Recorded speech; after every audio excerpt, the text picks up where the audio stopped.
owner of the Phoenix Suns, Robert Sarver, after an investigation from the league, has determined that when recounting the statements of others, he used the N-word, and he was inequitable in his treatment towards female employees and demeaned his employees, and the punishment is a 1-year suspension and a $10 million fine. Now, Mr. Rose, I'm not going to do the thing where I ask you, is this enough? Because the obvious answer to that is no. I'm going to ask you what you think should have happened, and what is your reaction to this story? I think as the information about this story continues to come out, and now that he's been punished, Donald Sterling is somewhere saying he got a light punishment. And one thing that they both have in common, coincidentally, Chris Paul was on the team as the allegations became public. For those of us that have been in and around the league, I've been around the league 30 years, I've been covering it 20, and you know I played for the Suns. And off wax, you and I have talked about him and have talked about a lot of his behavior as what I call one of the worst owners in the league, regardless of their team's record. And a lot of times when people parachute in and start hearing the story, and now all of a sudden see him punished, you can now look in the rearview mirror and be like, the people that was saying stuff about him were actually right. And Facts. I'm one of those people. And here's the deal, Jacoby. He's an equal opportunity person as it relates to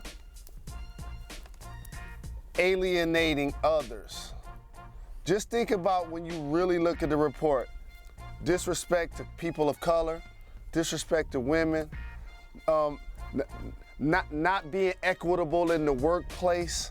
Like, the sky's the limit when you really read what he got punished for, and then you look at $10 million fine. Like, I know that that's the maximum they can give him. Okay. 1-year suspension, you know what that acknowledges?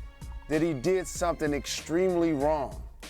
And you know what it also means? For a guy that not only owns the Phoenix Suns, he also owns the WNBA team, the Phoenix Mercury. So let me get this right. The way he talked and treated women in his workplace as the boss can now resume overseeing those duties plus overseeing both of those teams after 1 year. Something more has got to possibly be done, because while the punishment may end, how he's made people feel is not going to end. And a lot of those people are still living, breathing human beings that saw him just get a slap on the wrist. I'm glad you brought up Donald Sterling, because it feels that way, because behind the scenes, off wax, people are having these conversations and they know the character of this man. With Donald Sterling, it came to light via an audio tape. And with this case, people have been talking about his behaviors for a decade, but there's just no tape. So he gets 1 year and $10 million, but he should definitely get more. He should no longer own an NBA team. Thank you for watching ESPN on YouTube. For live streaming sports and premium content, subscribe to ESPN+.